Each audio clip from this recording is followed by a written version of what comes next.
Vamos a hablar un poco de la autoinmunidad como un proceso fenomenológico de la respuesta inmunitaria. Y bueno, pasemos a la siguiente, por favor.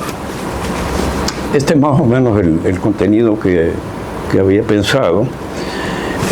Vamos a tratar de recordar tanto lo que es la respuesta inmunitaria, un poco de lo que entendemos por autoinmunidad, cuál es la prevalencia.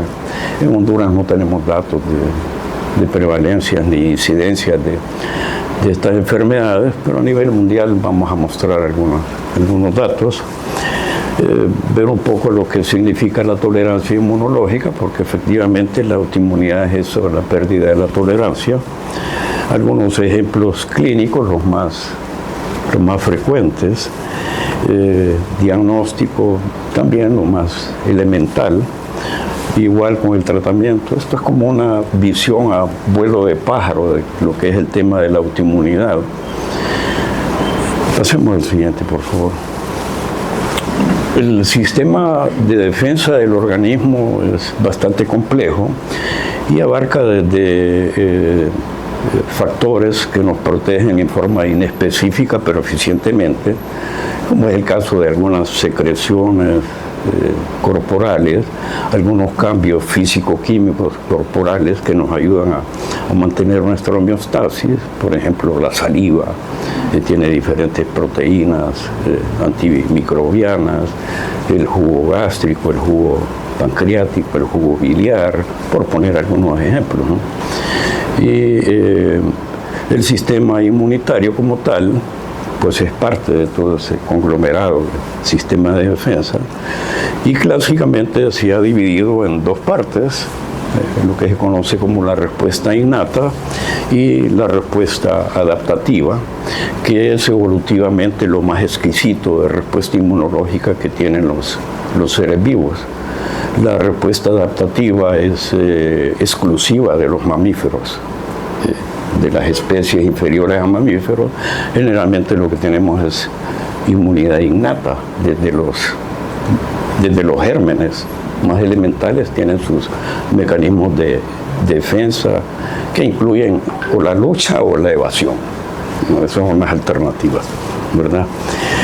Los componentes de las células de la respuesta innata son células generalmente fagocíticas, tanto los leucocitos polimorfos nucleares o mononucleares que tienen capacidad fagocítica, y las células residentes en los diferentes tejidos, ¿no? Por ejemplo, Langerhans en piel, Kupfer en hígado, todo eso, glía en el cerebro, son los representantes residentes del sistema inmunológico de esta parte de las células innatas.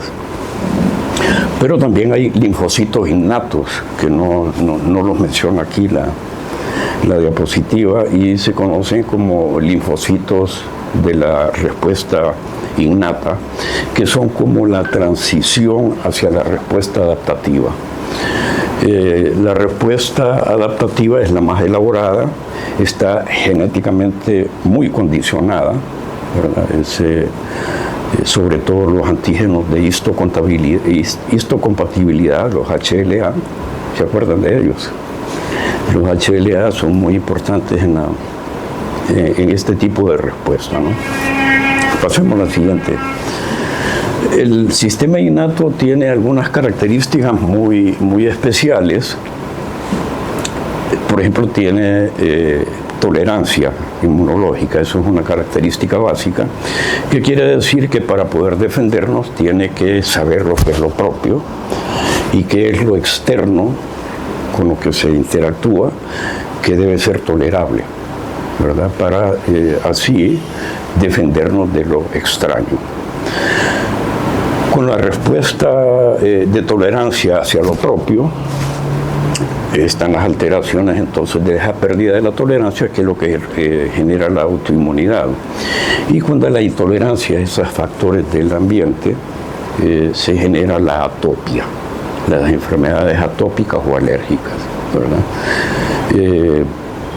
Yo no conozco ningún caso de ningún ser humano que sea alérgico al aire o al agua tomada. al agua de contacto sí, pero al agua tomada no. Qué maravilla, ¿no? Porque son esenciales para la vida. Lo mismo ocurre con la mayoría de los alimentos, pero por ejemplo con problemas alimentarios y sobre todo en estas épocas modernas en donde la industria alimentaria nos ha ocupado un montón de venenos químicos conocidos como aditivos químicos alimentarios. Estamos viviendo una pandemia de intoxicación mundial terrible. Y eso nos lleva a las disfunciones atópicas y autoinmunidad que confluyen. Y eso es lo que nos está atacando actualmente. En la práctica clínica, por ejemplo, yo puedo ver una urticaria, que es una atopia generalmente, evolucionando después a enfermedad autoinmune, con autoagresión, generalmente con un hipotiroidismo. Eso es un ejemplo clásico actualmente, que hace unos 30, 40 años difícilmente veíamos. Y ahora sí lo estamos viendo, pero con una frecuencia impresionante. La clasificación de Yale y Coombs inmunopatológica es quizás la clasificación que más nos acerca a correlacionar la respuesta inmunitaria con la clínica. El doctor Yale y el doctor Coombs, ambos ingleses, unas sapiencias en la inmunología allá por los años 60, que todavía no sabíamos mucho de la respuesta inmune, apenas conocíamos la especificidad de los linfocitos, crearon esta clasificación que no es exacta, pero es lo más cercano, ¿no? Y divide la respuesta inmunológica en cuatro tipos. La tipo 1, que es la hipersensibilidad inmediata, que es la que se refiere a la atopia, a la alergia, y está mediada por inmunocitos, por linfocitos de respuesta específica, productores generalmente de IgE, que es la proteína que media la respuesta de hipersensibilidad inmediata y que puede matar en reacciones inmediatas, ¿no? Es el caso de una anafilaxia a algún agente externo o alguna asma bronquial muy complicada, ¿no? puede ser fatal. La respuesta 2 es una respuesta generalmente de anticuerpos, generalmente solubles en circulación. Un buen ejemplo de ello son las enfermedades hemolíticas, ¿verdad? En donde, digamos, un paciente alérgico a penicilina, el glóbulo rojo expone antígenos de superficie de la penicilina y el sistema inmunológico desarrolla anticuerpos, se forman complejos antígeno-anticuerpos, fija complemento y el eritrocito se destruye, hemólisis. El otro ejemplo de hemólisis muy clásico es el de la incompatibilidad de RH en recién nacido, en donde es lo mismo, ¿no? Es, anticuerpos generados contra antígenos maternos, ¿verdad? Y desarrollo de lisis de los glóbulos rojos.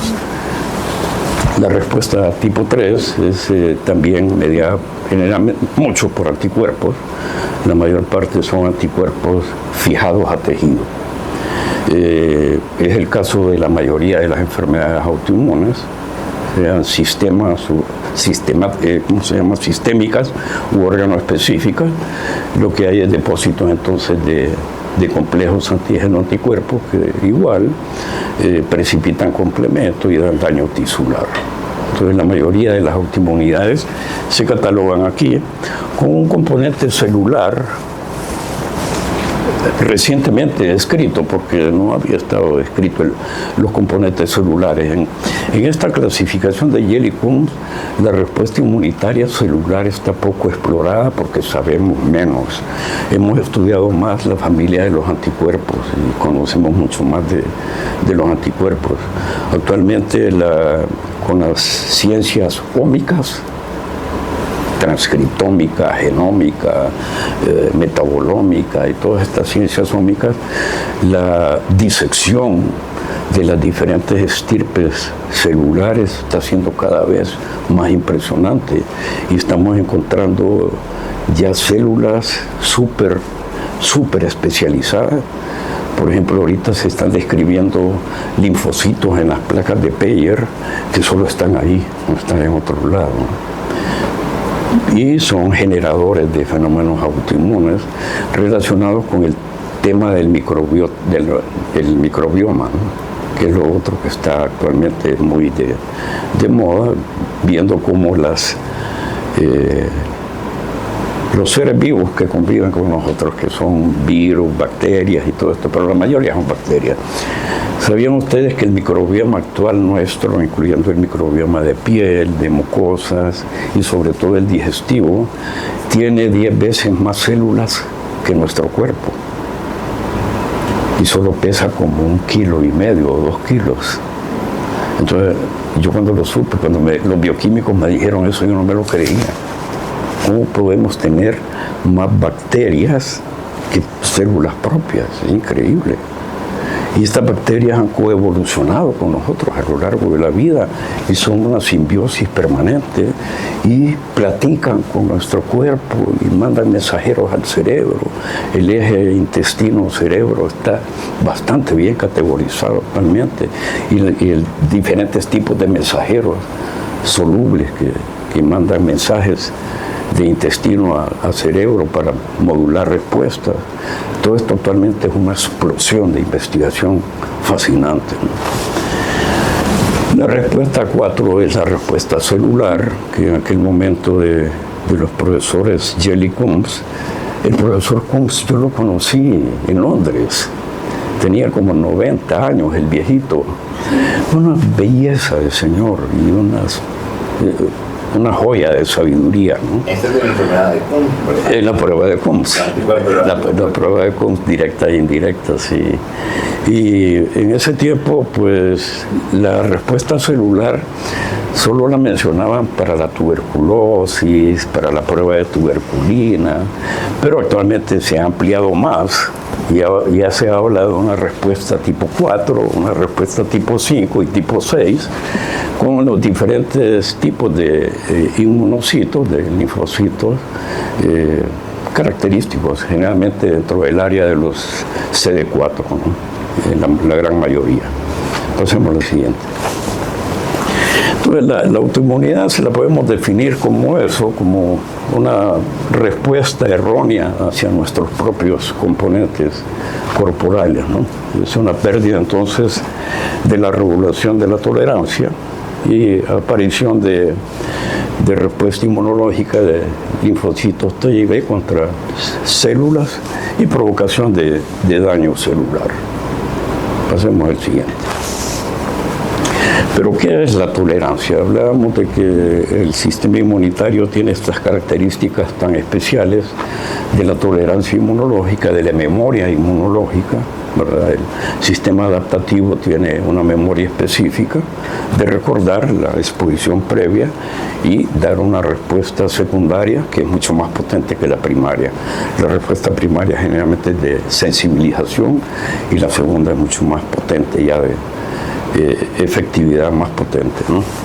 Entonces, la tolerancia se desarrolla primariamente a nivel central, cuando en la embriogénesis y en toda la parte del crecimiento fetal, el sistema inmunitario, conforme se va formando, pasa por los órganos centrales del sistema inmunológico, en este caso el timo, médula ósea y un poquito el vaso, pero sobre todo por el timo pasa reconociendo todos los antígenos que el cuerpo tiene, ¿verdad? Y de esa manera reconoce del pelo hasta las uñas, como digo yo, ¿no? Y esa es la manera de reconocer lo extraño y atacarlo, ¿no? La periférica se genera por los denominados linfocitos autorreactivos, que se generan precisamente en el área central del timo y posteriormente en la médula ósea, que son los organismos centrales. Estos linfocitos autorreactivos generalmente están reprimidos, pero por si alguna razón se pudieran activar, de la autoinmunidad no sabemos cuáles son específicamente las causas, sospechamos de varias, pero por alguna razón se altera se liberan estos autorreactivos, entonces tenemos también fenómenos de autoinmunidad, ¿no? Siguiente. Por ejemplo, en el timo, este antígeno de regulación autoinmune está en casi todos los timocitos de respuesta, ¿verdad? Y cuando hay alteración de este gen aire, aparecen en el bebé recién nacido enfermedades genéticas inmunitarias severas, sobre todo con alteraciones nerviosas y endocrinas serias, aparte de otras inmunodeficiencias que pueden ocurrir, ¿no? Este es un antígeno también en linfocitos CD4, que cuando se pierde la regulación inmunitaria. La regulación inmunitaria ahora está más conocida por una estirpe de células que se conocen como linfocitos T reguladores, descritos hace aproximadamente unos 25 años. Antes no sabíamos de su existencia y ahora sabemos que son los más importantes en el fenómeno regulatorio. Y este es el fenómeno de desregulación que puede haber entre linfocitos 17, por ejemplo, que son citotóxicos, y linfocitos reguladores, pero también con CD8 citotóxicos puede ocurrir la misma fenomenología, ¿no? Y algunas células residentes de las que hablábamos, las dendríticas y macrófagos, también pueden generar activación por alguna situación de reconocimiento de estas células que son presentadoras de antígeno, ¿verdad? Sobre todo factores extraños, infecciosos y no infecciosos. Generalmente los no infecciosos son por energía o por toxicidad directa físico-química, ¿no? El siguiente. Entonces, los factores de riesgo para la autoinmunidad son los que mencionamos aquí. Siempre hay un condicionamiento genético en las enfermedades. Yo diría que el 99.9 de las enfermedades tiene un condicionamiento genético. Por ejemplo, si mi mamá tenía diabetes, me tengo que cuidar extraordinariamente porque fijo que me pega la diabetes si como mucho azúcar, muchas harinas y muchas grasas y no hago ejercicio, ¿verdad? La genética es un área actualmente en un desarrollo impresionante porque con la bioinformática ahora podemos trabajar en un laboratorio como haciendo pruebas con tubitos y con células y tal, trabajar en la computadora con simulaciones y así analizando una minería de datos, como dicen ahora, podemos llegar a descubrimientos extraordinarios. Actualmente les debo decir que, por ejemplo, todas las proteínas que se conocen actualmente, que son más de 200 millones de proteínas, están secuenciadas en computadora. Y yo puedo jugar con esas proteínas y puedo sacar nuevas proteínas. Y las puedo sintetizar en el laboratorio. Y con eso elaborar nuevos medicamentos. Fascinante el tema, está en pleno desarrollo la inmunofarmacología y la medicina personalizada. Conociendo el genoma del individuo, puedo hacer terapias dirigidas específicamente para esa persona. Eso es medicina del futuro todavía, pero la terapia génica ya ha comenzado a darse, ¿verdad? Desde hace unos 25 años ya teníamos un poco de terapia génica, por ejemplo en la enfermedad fibroquística. Se sabe cuál es el gen específico, entonces se puede hacer el gen en el laboratorio, reproducirlo en una bacteria o en una Saccharomyces o cualquiera de estos, y ponerlo en un spray en la nariz, absorbe el gen y va bien el muchachito, no se nos muere. Enfermedad fibroquística, el paciente no pasa de los 20 años, cuando mucho. Entonces es un buen ejemplo. Algunas anemias hemolíticas también ya están haciendo terapia génica. La última que leí yo fue sobre talasemia y enfermedades de células falciformes, pero un tratamiento de eso vale más de $100,000. Entonces, todavía estamos en veremos, ¿no? Pero son aspectos puntuales, específicos de terapia genómica que nos vienen en el futuro, ¿no? Pasemos al siguiente. En cuanto a epidemiología, como les mencionaba, aquí en el país pues no tenemos mucha información. Estas son las estadísticas mundiales. Hay una prevalencia global de alrededor de hasta el 10% se acepta que puede ser dentro de las enfermedades, la presencia de enfermedades autoinmunes. Hay más de 80 enfermedades autoinmunes que se reconocen como tal, ¿no?, en la clasificación internacional de enfermedades. De esas 80 las podemos clasificar en sistémicas, que afectan desde el pelo, la caída de pelo en el lupus, por ejemplo, es una enfermedad sistémica que puede provocar cerebritis y afecta hasta las uñas, afecta a todo, ¿no? Es una enfermedad terrible. Hasta las órganos específicas, como mencionaba, por ejemplo, anemias megaloblásticas por deficiencia de factores en el estómago, colitis, etc. Casi todos los órganos pueden tener alguna enfermedad autoinmune, órgano específica. Siguiente, por favor. Vean ustedes aquí la prevalencia ya específica por algunas de las enfermedades más frecuentes, ¿verdad? Y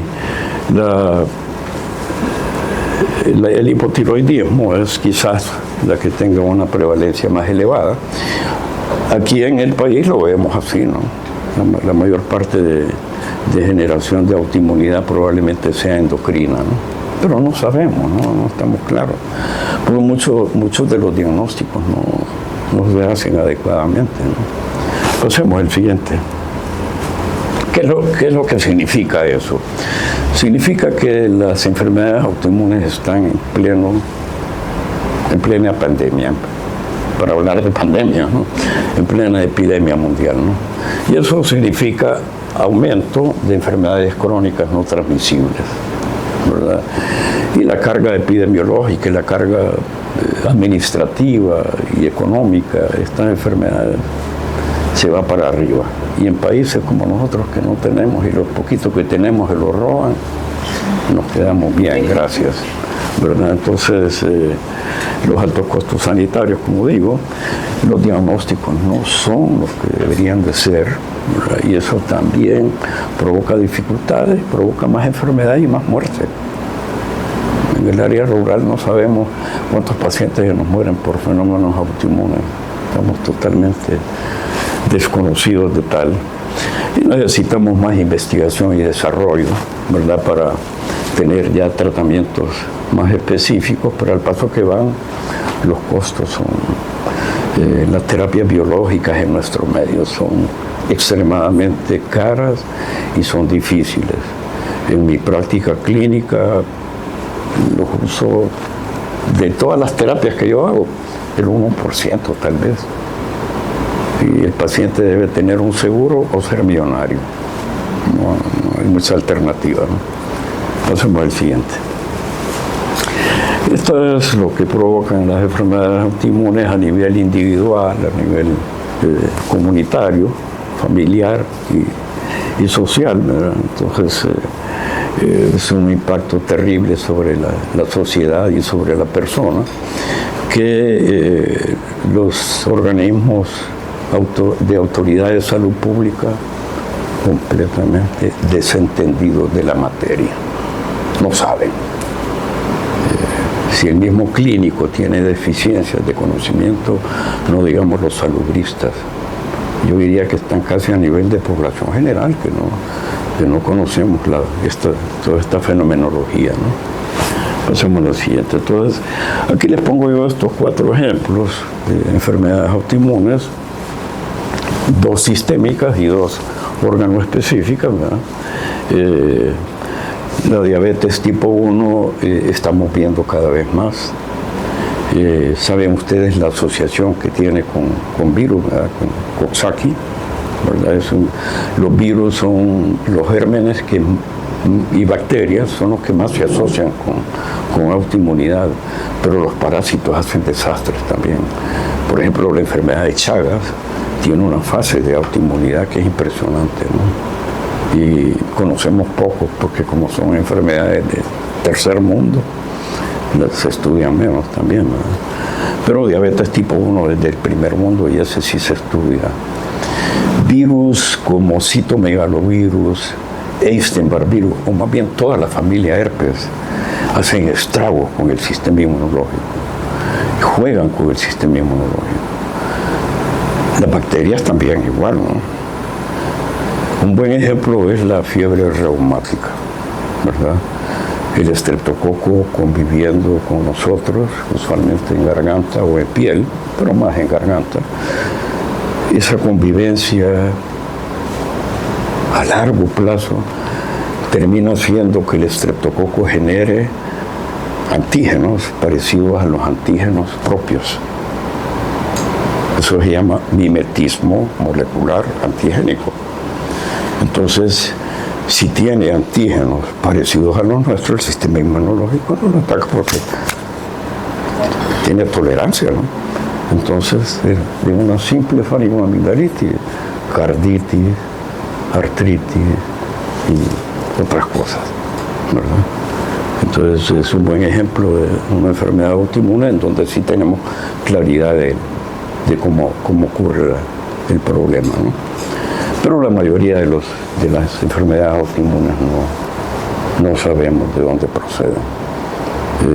Muchas enfermedades neurológicas están cada vez más en la perspectiva, incluyendo enfermedades degenerativas como Parkinson y Alzheimer, ahora están entrando en esta categorización, y en el tema de disbiosis de nuestra microbiota. Se ha encontrado que los pacientes con estas enfermedades u otras de la economía tienen disbiosis intestinal terrible, y esa disbiosis causa estragos enormes. Entonces, actualmente se están describiendo como 30 enfermedades crónicas en donde la disbiosis es un fenómeno muy importante en la regulación de la respuesta. Perdón, es que yo creo que esos... Pasemos la anterior. Estos marcadores los tenemos en el laboratorio, pero creo que no los estamos usando. Sospecho yo que el péptido citrulínico es el que más usamos, ¿verdad? De lo que yo he visto así en mi experiencia con los colegas, ¿no? Pero no estamos usando los marcadores adecuadamente. Ahora sí, pasemos a la siguiente. Entonces, aquí les quiero exponer un poco el tema del microbioma o la microbiota, ¿verdad? En donde está demostrado que el desequilibrio del microbioma, sobre todo intestinal, colónico, no lleva a disfunción regulatoria y a enfermedades, sobre todo de tipo autoinmune, entre otras, ¿no? Y todo es por una pérdida inducida por el microbioma de la autotolerancia inmunitaria, ¿no? Eso no es siguiente. Las mucosas y el epitelio cutáneo y los endotelios también, tanto el endotelio vascular como el de la barrera hematoencefálica, están unidos intercelularmente sellados. Ahí no pasa nada, ¿no? Por la superficie es donde hay la modulación con los diferentes mensajeros y sustancias que se introducen en la célula y pasan, ¿no? En el sistema digestivo, las células están unidas y es en la luz intestinal donde están para absorber las sustancias. Múltiples sustancias del ambiente, sobre todo los aditivos químicos, rompen la barrera. La ruptura de la barrera intestinal llega directamente estos compuestos a la circulación sanguínea y de ahí devienen múltiples problemas para el sistema inmunológico. tanto de disfunción atópica, de autoinmunidad o de inmunodeficiencia, que son las más frecuentes, y la degeneración hacia neoplasia. Quizás esos son los 4 eventos finales comunes de inmunopatología. Atopia, que es lo más frecuente, autoinmunidad, que le sigue, inmunodeficiencia, que es frecuentísima y tampoco la abordamos bien. Todos los diabéticos evolucionados tienen inmunodeficiencia. Y todas las enfermedades crónicas no transmisibles y transmisibles también tienen inmunodeficiencia. Y la neoplasia, que está directamente relacionada también a todo el tema de la inmunogenética, ¿no? Todos estos complejos de genes que connotan que las células se disparen clonos celulares incontrolables y generen neoplasia maligna, ¿no? Generalmente maligna. Eso es. Este es el caso del aspartame, que todos conocemos, ¿no? Es más, seguimos usándolo. Sí, es terrible, ¿no? Este es un ejemplo que ha sido estudiado con las técnicas más sofisticadas actualmente modernas, y la conclusión final es daño de barrera, permeabilidad de barrera y daño sistémico. Esto es un buen ejemplo. Pero hay más de 3.000 químicos en la industria de alimentos, y los de la agricultura otros tantos, y los que generan las fábricas y que respiramos. La plasticosis ahora está siendo ya un problema terrible, más allá del plástico que se tragan los peces y los animales, ¿no? Sino las nanopartículas de plástico ya las estamos respirando en cantidades enormes, y se están estudiando ya las consecuencias de esa situación. Es grave el tema, ¿no? Estamos evolucionando a saber para dónde. Pasemos al siguiente. Entonces, el otro factor que les quiero relacionar es el del estrés. El estrés está demostrado que produce inflamación celular, disrumpe la economía celular, y las mitocondrias y los ribosomas y todas las organelas se distorsionan. El estrés sostenido es parte de la alostasis. La alostasis es parte de ese equilibrio, pero que cuando es carga genera problemas. Entonces la carga alostática es la que nos lleva a esa disfunción proinflamatoria. Entonces, generalmente pasamos en estrés, las preocupaciones, las angustias, las ansiedades, realmente que ponen al cuerpo en alerta, y esa alerta significa liberación de mediadores de respuesta, y significa entonces inflamación crónica de bajo grado. Y esa inflamación crónica de bajo grado es la que nos conduce a las enfermedades crónicas que aparecen 20, 30 o más años posteriormente, ¿no? Entonces, y no solo la aparición de estas enfermedades específicas, ¿no?, degenerativas, sino el riesgo para que otros gérmenes u otras gérmenes generalmente provoquen más enfermedad, ¿verdad? Entonces los virus están en su salsa. COVID-19, el SARS-CoV-2, bueno, los SARS nos han enseñado mucho en estos últimos años. SARS-CoV-2 induce autoinmunidad también.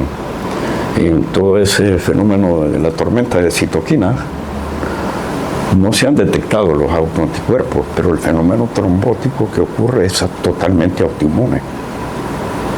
Y la mayoría del daño pulmonar también es por fenomenología autoinmune. Entonces los virus están muy implicados en estos fenómenos autoinmunes. Es fascinante estudiar Epstein-Barr virus, porque Epstein-Barr virus da desde la enfermedad del beso, la mononucleosis, hasta neoplasias del sistema inmunológico, un montón de leucemias y linfomas producidos por Epstein-Barr virus, enfermedades neurológicas como la paraparesia espástica tropical, ¿verdad?, que parece al Guillain-Barré, y el mismo Guillain-Barré son fenómenos autoinmunes, en donde se cree que fundamentalmente son virus los que están implicados.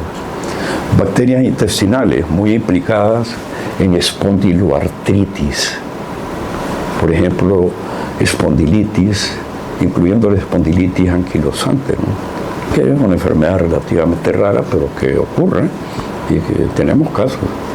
En el primer mundo se ven más, pero también aquí tenemos casos de espondilitis anquilosante y toda esa categoría que los clínicos llaman de artritides, ¿verdad? Que son artritis que no son artritis reumatoidea, ¿verdad? Sobre todo las artritis juveniles, en donde se supone, se cree, se tiene la hipótesis que sean enterobacterias las generadoras de este problema, ¿verdad?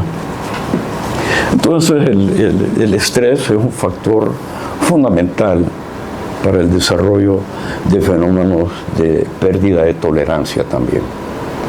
Entonces llevamos las cuestiones de dieta, comer muchos químicos ultraprocesados se llaman, comer muchos, y son riquísimos. Y ahí vamos, y vamos a la pizzería, y vamos a Burger King y todo esto. Entonces, esa es nuestra vida moderna, entonces es delicado el tema, ¿no? Bueno, entonces tenemos el estrés como un factor fundamental y el otro es el sedentarismo. Ahora nos hemos vuelto sedentarios terriblemente y como tenemos la tele enfrente de la cama, felices de la vida. Y si todavía no nos gusta leer las novelas en papel también o el periódico, nos vamos a la cama también. Y no estamos moviéndonos. Y el sedentarismo también provoca inflamación de bajo grado. Entonces es una conjunción de un estilo de vida moderno que nos está llevando a mucho más enfermedad, ¿verdad? Entonces hay que poner mucha atención y yo creo que esto es lo que desconoce la autoridad de la salud pública para formular políticas en donde si me piden que me ponga cinturón, es más valedero que me pidan, no voy a comer a Burger King. En el año 2017, la Organización Mundial de la Salud sacó un statement que decía: las carnes rojas no son saludables. Una semana duró. A la semana, silencio total y absoluto, y nadie volvió a hablar del tema. Ya se imaginarán ustedes por qué. La industria del azúcar en los años 50 y 60 se dedicó a desprestigiar a las grasas como la causa de la enfermedad metabólica y es tan culpable como la misma azúcar. Grasas, harina y grasas saturadas, sobre todo harinas y azúcares, que son componentes de la dieta hondureña exquisita. La baleada es el mejor ejemplo. ¿De acuerdo?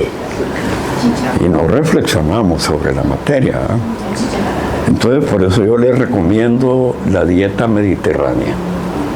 Es la más saludable. Todos deberíamos de estar en dieta mediterránea, ¿no? Más vegetales, más carne blanca y sobre todo pescado, no mariscos. Los mariscos dan mucha atopia, mucha alergia, porque la cáscara del marisco y la cascarita del ácaro es la misma proteína, la tropomiosina, y tiene reactividad cruzada. Y eso sí lo vemos frecuentísimamente en nuestro medio, ¿no? Bueno, entonces, sigamos. Yo hubiera traído, de haber sabido lo que me acaba de decir, hubiera traído más el tema de los marcadores de autoinmunidad, porque es otro tema fascinante, ¿no? De cómo se ha evolucionado a tener biomarcadores exquisitos para un diagnóstico más refinado de la enfermedad y para hacer seguimiento. Tenemos biomarcadores que, aunque el individuo clínicamente esté estable, si tiene autoanticuerpos elevados contra DNA de doble cadena, la cosa no anda bien. Y si está consumiendo complementos, la cosa no anda bien. Y aunque no tenga síntomas, termina con glomerulonefritis o con una cerebritis. Y entonces, eso es serio porque si conocemos el biomarcador y lo vemos alterado, tenemos que intervenir oportunamente. Y como le decía la doctora Lida, no lo estamos haciendo en la clínica general y sobre todo en la atención primaria. Si ni siquiera con los especialistas estamos haciendo las cosas como se debería. Pero no es fenómeno solo de Honduras, es también fenómeno, y no solo del tercer mundo, sino que es un fenómeno mundial. En los mismos países desarrollados hay una deficiencia enorme. ¿Por qué? Porque el tema de la inmunología y de la genética no se enseña en las facultades de medicina, o se enseña, y de microbiología también. En micro creo que le dan un poco más, pero un pasón así, ¿eh? La atopia no la entienden los estudiantes, no saben. En el leucograma, en el hemograma, no ven los eosinófilos ni los basófilos, ni los monocitos. Salvo cuando los monocitos tienen una monocitosis canalla y sí va. Pero no pasan de los linfos y de los neutros. Y si los neutros están elevados, infección. Sí, ¿no? Ahí usted sabe que buena parte, ¿no? Entonces, tenemos una deficiencia de la enseñanza de estas. La autoinmunidad tampoco se enseña como se debería enseñar. Son visiones tubulares las que hay sobre enfermedades. El lupus sí me lo enseñan. La artritis reumatoidea también me lo enseñan, pero no me enseñan la fenomenología global de lo que es la respuesta inmune y cómo una disfunción puede llevar a otra, una autoinmunidad puede llevar a neoplasia. No me lo enseñan. Entonces, eso hace que tengamos una práctica clínica que no es suficiente. Entonces, ahí estamos fallando en estas cosas, en tanto que la ciencia básica avanza a pasos agigantados. Pero hay como un divorcio entre la ciencia básica y la ciencia clínica, como que cada quien camina por su lado, y la confluencia difícilmente se da. Ese es el panorama mundial, y aquí en estos paisajitos como el nuestro, pues, el tema es más grave, simple y sencillamente, ¿no? Actualmente la tendencia es a tener más entendimiento de autoanticuerpos, ¿verdad? Pero también de otros factores mediadores de la respuesta inmune, mediadores solubles. Así les digo yo, mediadores solubles de la respuesta inmune, porque ahí están las citoquinas, las intraquinas, los interferones, las bradicininas y todos los factores de coagulación que también tienen funciones de regulación inmunitaria. Todo está conectado, ¿no? Entonces, yo hablo así de factores solubles de la respuesta inmune, ¿no?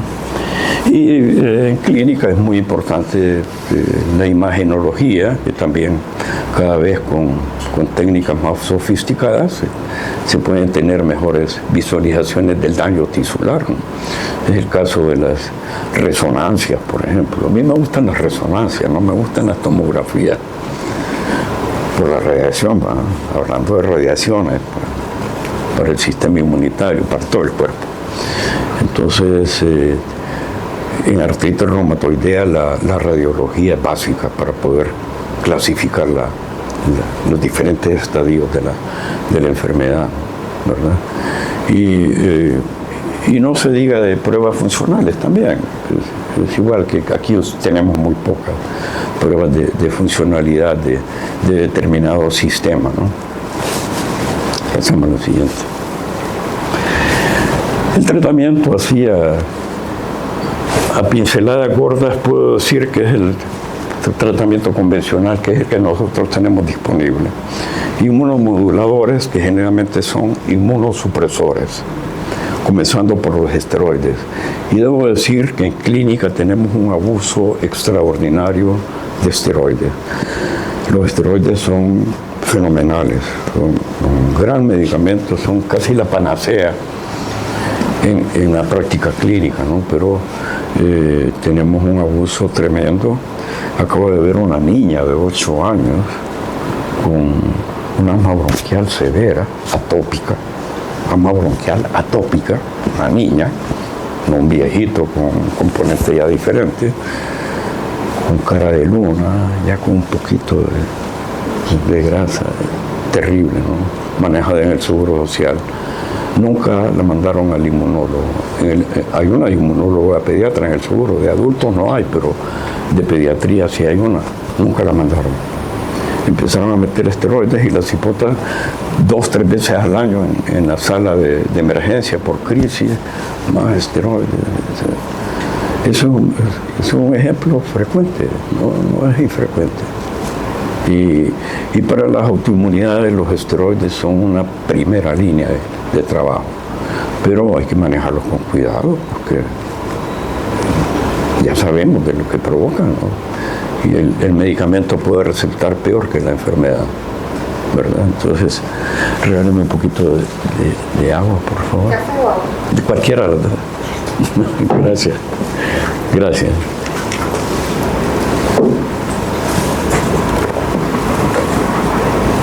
Entonces, metotrexato y ciclofosfamida son de un uso amplísimo en nuestro medio también.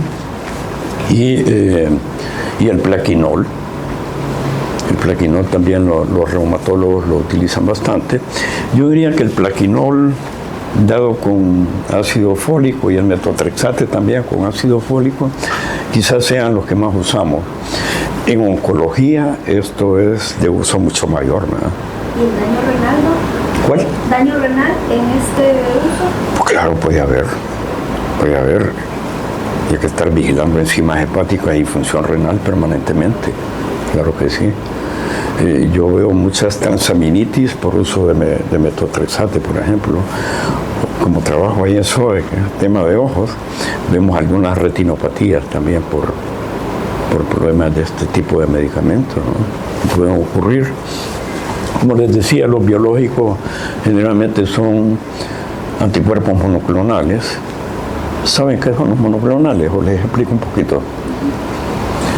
Los monoclonales los descubrió un argentino británico, un bioquímico argentino que se fue para Birmingham, y en su laboratorio es el doctor César Milstein. César murió en el año 2002 y fue mi profesor, fue mi maestro. Y él nos contaba cómo descubrió los anticuerpos monoclonales. Dice que en el laboratorio, en la campana de flujo laminar, tenía una cepa de un clon de mieloma múltiple, que son linfocitos B inmortales, ¿verdad? Y estaban ellos con su alumno, que era un alemán, Keller, que también le dieron el Nobel. Estaban estudiando la respuesta del linfo B versus un antígeno de la ¿cómo se llama? De la enfermedad esta, de las amígdalas, que ya no existe. Me va el nombre ahora. Una bacteria de la garganta, ¿no? Entonces estaban estudiando cómo se produce la respuesta inmunológica de anticuerpos contra ese antígeno de la bacteria, y estaban viendo el clon de mieloma, cómo se reproducía inmortalmente, y el fin de semana, en un largo feriado, los cultivos quedaron contiguos y se hibridizaron. Entonces, el clon de mieloma inmortal adquirió la propiedad de respuesta al antígeno de esa bacteria. Entonces, a esa unión le llamaron hibridoma. Entonces, son clones celulares inmortales que producen anticuerpos específicos contra el antígeno que yo quiera. Entonces, ahora está de moda que voy a hacer un monoclonal, una IgG, contra una citoquina, por ejemplo, contra un interferón.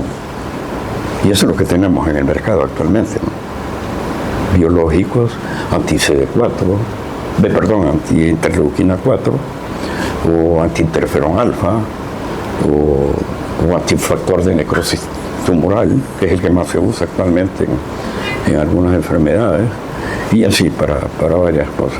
O contra antígenos de membrana celular. Los antígenos de membrana son, les decimos, clonotipos, ¿verdad? Los antígenos de membrana son generalmente canales, ¿verdad? O proteínas, glicoproteínas que reconocen factores que le vienen a la célula. Entonces también podemos inhibir un clonotipo con un monoclonal específico, como parte de una terapia, ¿no? Eso estamos haciendo. O puedo yo agarrar un linfocito T, CD4, de la persona que tiene una enfermedad, un cáncer, ¿no? Entonces puedo agarrar esos linfocitos y armarlo de un anticuerpo que se lo pego a la superficie. Y ese anticuerpo puede reconocer antígenos tumorales. Los cultivo, los expando, se los vuelvo a introducir al individuo y ese linfocito armado, ¿verdad?, con ese anticuerpo va específico contra un antígeno tumoral X. Ese ya es un tratamiento. Igual, vale un tratamiento con CART, vale millones. También es de primer mundo todavía, pero eventualmente van a evolucionar, ¿no? Perspectivas a futuro es esta terapia génica en donde puedo secuenciar el gen, lo puedo fabricar en el laboratorio y puedo hacer terapia génica de sustitución, ¿verdad? Eso es parte de la terapia a futuro. Y en lo que respecta a autoinmunidad, pues identificar cuáles son los antígenos que están alterados para fabricar específicamente anticuerpos o células que vayan contra ese determinante antigénico en particular. Medicina personalizada. Eso es. Bueno, esto es lo que les estaba explicando, ¿verdad?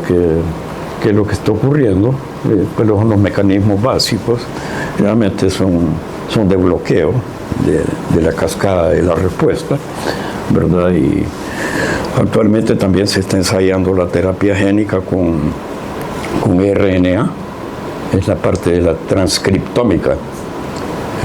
La transcriptómica estudia todos los RNA, el mensajero, los microARN y todas estas cosas, y hay terapias de RNA para algunas enfermedades autoinmunes o tumorales de desarrollo. Bueno, estas son marcas de ¿cómo se llama?, de anticuerpos monoclonales, ¿verdad?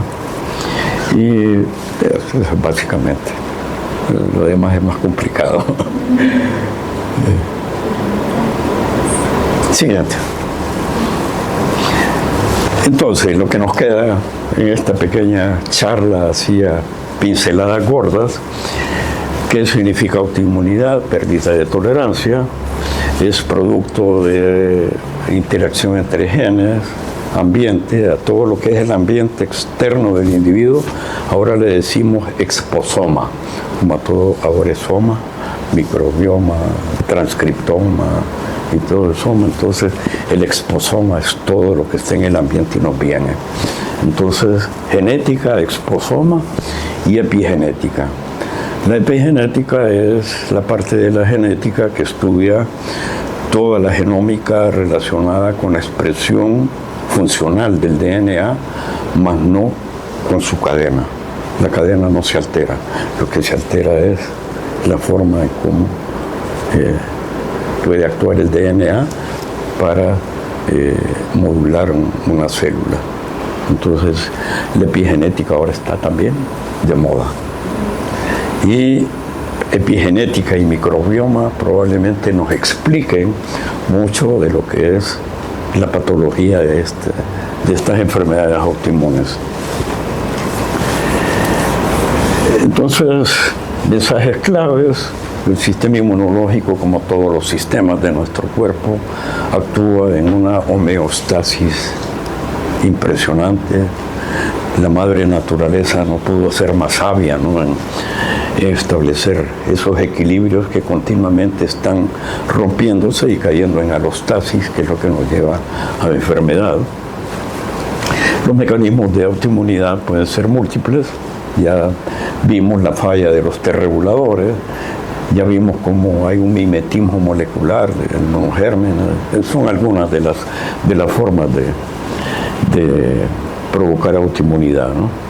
Ya vimos sobre la situación epidémica de estas enfermedades, ¿verdad?